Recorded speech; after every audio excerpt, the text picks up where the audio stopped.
Hi, Kongkaka. So just please walk me through the journey of the land use bill in the House of the 20th Congress.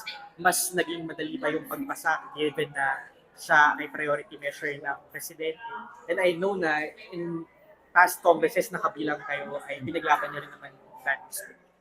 Siguro both difficult and a little bit easy. Little bit easy because it was declared na a priority. So parang in terms of scheduling, parang naging priority din in a sense yung pag-prioritize sa kanya. Second, in terms of content, parang sa haba ng advocacy for land use, parang memorized na ng mga sektor na ilaban to. Ito yung minimum, ito yung maximum. So parang naging although mahirap kasi mas na komplikado dahil ang dami ng changes, ang dami ng challenges, di ba? Lumiliit ang prime agricultural lands. Although nagiging imperative lalo yung argumento na iprotektahan siya. Pero pumapasok din yung issue ng DRR, sumisikip ng mga forest lands. So parang yung basic frame pa rin ng pagsisiguro na meron kang categorization of lands, prioritization of lands, at guide para sa zoning, para sa pag-divide ng paggamit ng lupa. Fundamental yon, hindi yun nagbabago. Ang nagbabago-bago yung mga emphasis at saka yung mga issues na lumalabas karugtong nito. So in a sense, bumilis kasi kung titingnan nyo, isa to sa mga unang maipapasa sa kongresong ito.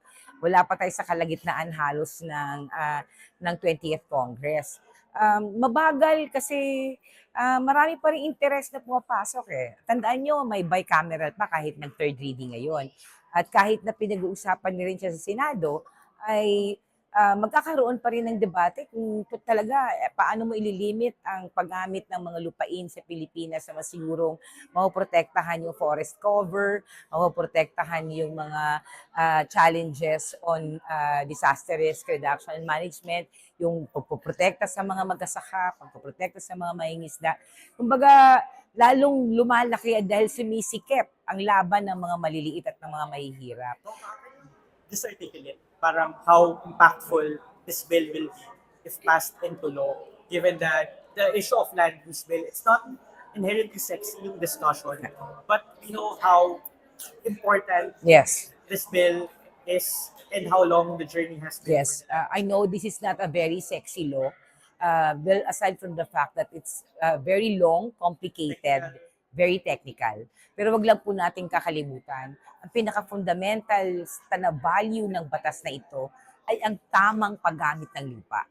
At ang pagsiguro no, sa tamang paggamit ng lupa ay nasisiguro ang ating security sa pagkain, ang pagpoprotekta ng ating mga kalupaan mula sa kabukiran hanggang sa mga agricultural lands, hanggang sa mga lupain na malapit na sa ating mga karagatan. Kapag may tamang gamit ng lupa, siguradong hindi abusado sa mga subdivisions, hindi abusado sa mga flood control, dahil siguradong tama ang paggamit ng daluyan ng tubig mula sa mga bukirin, sa mga lupain sa kagubatan, hanggang sa papunta ito at dadaloy sa mga karagatan. Hindi natin siya agad ma-appreciate kasi compartmentalized masyado ang framework ng batas natin pagdating sa karapatan. Ito yung unang attempt na pinagsasama-sama natin yung mga interes sa batas na ang pinag-uusapan lang natin ay tamang gamit ng lupa. Ang pagsisiguro lang na ang lupa ay ginagamit sa tamang objective niya mula sa interes ng mga sektor hanggang doon sa industriya na dapat makakatulong sa ating ekonomiya. Kaya hindi siya sexy, pero fundamentally important. Kasi ito yung magiging, kumbaga, structure. Ito yung bahay ng mga batas na magsisiguro na ang tamang paggamit ng lupa para sa iba't ibang sektor ay may logic, may daloy, at may pupuntahang totoong sasagot sa issue ng bawat sektor sa ating lipunan. what are the chances of this passing the Senate, given the history of the Senate, not passing land use bill, kasi land use, napasa na siya in 19 pero naglanguish din lang siya sa Senate Environment Committee. I think even in the House under Duterte era Congress, pumasa din yata siya sa House. So, ano yung chances na papasa ito sa Senado and what needs to change perhaps for this to have a fighting chance in the Senate? Tingin ko, the fact na ito yung pinaka-batas na pwede natin pag-usapan ngayon, no, sa susunod na sona ng presidente. Ito yung pinakaunang batas na posibleng pwede maging batas. Pangalawa, ito ay pwedeng idugtong sa lahat pa ng iba't ibang issue na may kinalaman sa bayanan, sa krisis natin ngayon, sa paggamit natin ng ating mga resources, sa problema ng mga sektor, ng mga karapatan, mga titulo, at pag-resolve ng mga issues about entitlements. Malaki epekto niyan sa krisis natin ngayon, no? At kaya tingin ko, kung magiging imperative talaga na sa pag-resolve din ng issue ng mga maling paggamit ng mga resources natin para sa malalaking iskandalo ng mga projects kagaya ng nararanasan natin ngayon. Tingin ko ay talagang pwede offer yung land use bilang imperative para sa lahat. Nanganganib pa rin bang maipasa ito? Laging manganganib dahil ito ay paglalaban-laban ng mga interes. Pero tingin ko pwede rin ito maging consolidating issue para sa lahat ng sektor ngayon. Kung talagang gusto natin na bigyan ng tamang solution at framework ang tamang paggamit ng ating lupa, ito na yung pagkakataon natin. At tingin ko pwede na talaga itong gawing leverage at i-demand ito sa gobyerno ngayon. Magiging challenging? Oo, sigurado. Dati pa naman eh. Pero makakapagbagal pa yan para sa atin ngayon.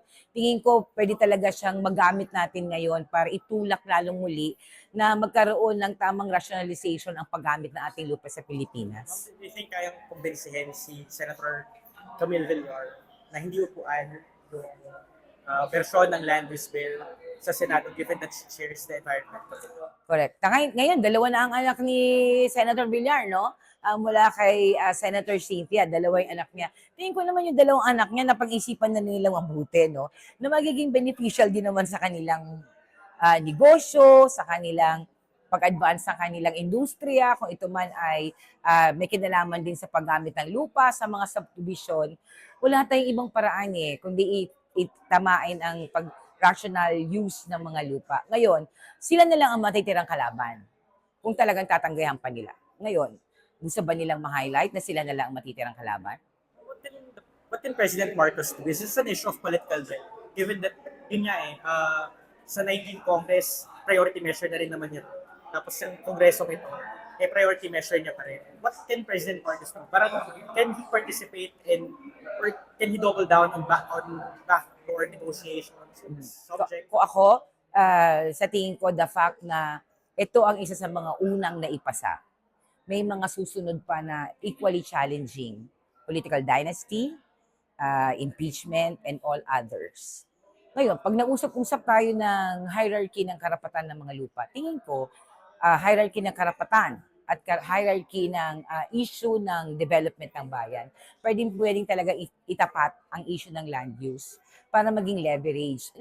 Ma-level down yung iba't ibang interest ng iba't ibang sektor sa iba pang usapin na nakakabit ngayon sa problema ng Pilipinas.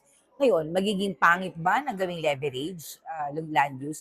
Tingin ko ito nga pinakamagandang opportunity na ang pang-leverage mo ay isang batas din na sasagot sa malaking problema ng bayan. Bakit hindi? Bakit hindi?